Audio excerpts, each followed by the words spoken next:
할렐루야. 우리 사랑부 식구 여러분, 지난 한 주간 승리하셨죠?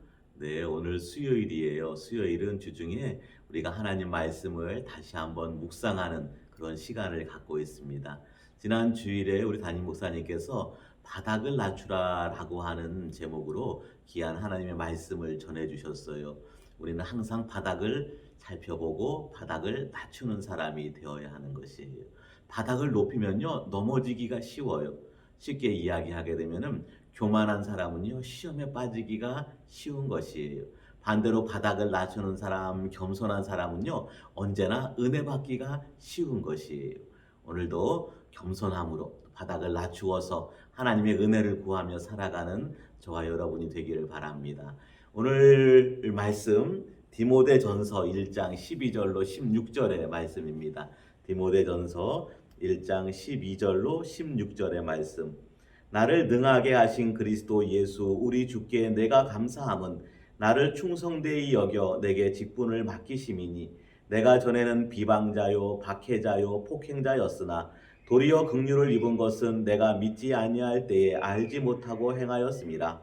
우리 주의 은혜가 그리스도 예수 안에 있는 믿음과 사랑과 함께 넘치도록 풍성하였도다. 믿보다 모든 사람이 받을 만한 이 말이여 그리스도 예수께서 죄인을 구원하시려고 세상에 임하셨다 하였도다. 죄인 중에 내가 괴순이라. 그러나 내가 긍휼을 입은 까닭은 예수 그리스도께서 내게 먼저 일체 오래 참으심을 보이사 후에 주를 믿어 영생 얻는 자들에게 본이 되게 하려 하심이라. 아멘. 아멘.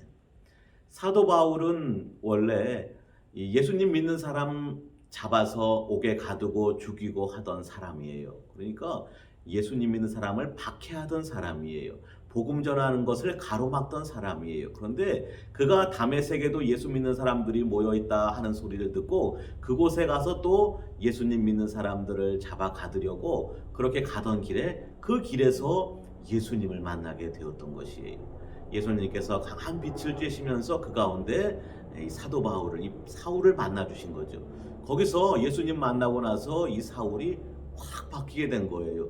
자기가 몰랐던 예수님, 그동안 박해했던 예수님, 그거 다 회개하게 되고 거기서부터 예수님을 믿고 복음을 전하는 사람으로 완전히 바뀌게 된 것이, 그 사도 바울이 복음을 전하고 교회를 세우고 목회를 하고 성도들을 돌보고 또 복음을 전하면서 늘 마음에 새기는 것이 무엇인가? 아, 내가 죄인 중에 괴수다. 아, 내가 이전에 정말로 나쁜 짓 많이 했고 못된 짓 많이 했고 예수님 믿는 사람들을 괴롭혔고 박해하고 폭행하던 사람이었다. 이것을 늘 마음에 새기고 살아가는 것이, 조금 잘 나간다, 조금 성공한다, 조금 유명해졌다, 조금 큰일을 했다 싶으면은 언제나 그 사실을 기억하는 거예요. 그러면요, 한순간에 자신이 바닥으로 톡 떨어지는 거예요.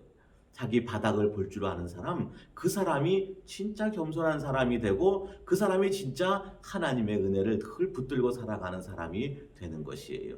때로 우리가 좀 성공하고 건강하고 좀 인기가 있고 뭐가 잘 되면은 우쭐해지기가 쉬워요. 그러나 우리 사랑부 식구들, 저도 그렇고 우리 친구들, 우리 선생님들 모두가 다 언제나 우리는 항상 바닥을 살펴보며 자신을 낮추는 사람이 되기를 바랍니다. 낮추기만 하면은 은혜가 저절로 와요. 아, 나 같은 사람이, 나는 아무것도 아닌데, 나 같은 죄인이, 내가 죄인 중에 가장 나쁜 죄인인데, 나는 영영영영 죽을 수밖에 없는 죄인인데, 그런 나 같은 사람을 우리 예수님이 구원해 주시고자 십자가에 달려 죽으셨구나.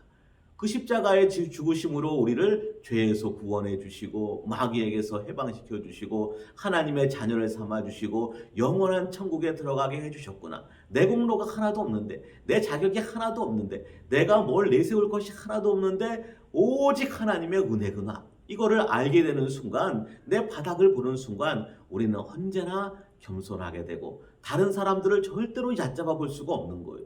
주위의 사람들 보면서 저 사람에게도 하나님의 은혜가 임했으면은 교회 안 다니는 사람들도 마찬가지. 교회 안 다닌다고 막 손가락질하고 욕하고 그럴 게 아니에요.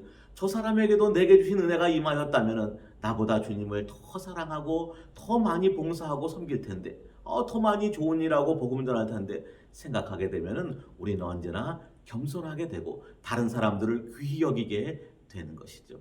우리 사랑부 식구들 오늘도 내 바닥을 보고 주님을 높이는 사람들이 되기를 바랍니다. 사도 바울은요, 그것을 생각할 때, 그 은혜를 기억할 때, 내가 죄인 중에 괴수구나, 내게 주신 은혜가 너무너무 크구나, 나를 이렇게 세우신 것은 나를 본을 삼기 위한 것이다. 수많은 사람들에게 예수님의 그 구원의 복음을 전하며 하나님의 자녀가 되고 하나님 나라를 바라볼 수 있게 나 같은 사람도 될 수 있구나, 이 본을 보여주시려고 한 것이다. 이렇게 고백하고 나갈 때에 어디를 가든지 하나님의 일을 넉넉히 감당할 수 있게 된 것이죠. 그래서 수많은 사람들에게 복음을 전하고 온 도시를 다니면서, 온 유럽을 다니면서 로마의 옥에 갇혀서도 복음을 전하고, 어디에서나 누구를 만나든지 어떤 방식으로든지 복음을 전하며 주님의 사랑을 전하며 일평생을 살게 되었던 것이죠. 저와 여러분, 우리 사랑부 식구들, 오늘도 우리의 바닥을 살펴서 주님의 은혜를 기억하고 내 마음판에 새기고 주님의 역사를 높이고, 그리고 늘 겸손하게 복음 전하고 사랑을 나누며 살아가는 우리 사랑부 식구들이 다 되시기를 바랍니다. 바닥을 높여라? 아니죠. 바닥을 낮춰라. 내 마음도 낮추고 내 잘난 것들은 다 날려버리고 아무것도 아니에요. 정말 저와 여러분, 우리가 주님 앞에 무엇을 내세울 수가 있겠어요? 오직 주님의 은혜고 주님의 사랑이고 주님의 긍휼, 그것이죠. 오늘도 그 주님의 사랑을 기억하며 믿음으로 승리하는 저와 여러분이 되기를 간절히 바랍니다. 사랑이 많으신 하나님 아버지, 은혜를 감사드립니다. 정말 아무것도 아닌 저희들, 죄인 중에 괴수인 저희들, 하나님 긍휼히 여겨주시고 사랑하여 주시고 예수님의 십자가의 보혈로 구원해 주셔서 감사드립니다. 언제나 이 귀한 은혜를, 이 귀한 사실을 늘 기억하며 저희의 바닥을 늘 살펴보고 낮출 수 있는 사람이 되게 하여 주시옵소서. 저희 명성교회를 든든히 지켜주시고 교회가 하는 모든 일이 하나님의 뜻을 이루는 거룩한 일이 되게 하여 주옵소서. 앞서 섬기시는 담임 목사님, 원로 목사님에게 갑절의 능력을 더하여 주시고 성령의 충만한 능력을 덧입혀 주시옵소서. 코로나 어려운 시기를 보내고 있습니다. 우리 사랑부 식구들을 긍휼히 여겨 주옵시며 언제나 주님의 은혜로 충만하게 하여 주옵소서. 하나님, 우리 교회에 은혜를 주시되 우리 사랑부에는 그 갑절을 허락하여 주옵소서. 하나님, 우리 모든 교회 성도들을 사랑하시되 저희 사랑부는 그 갑절의 사랑을 허락하여 주시옵소서. 오늘도 주님을 높이며 주님의 은혜로 살아가는 우리 사랑부 모든 식구들이 되게 해 주시옵소서. 예수님의 이름으로 기도드리옵나이다. 아멘.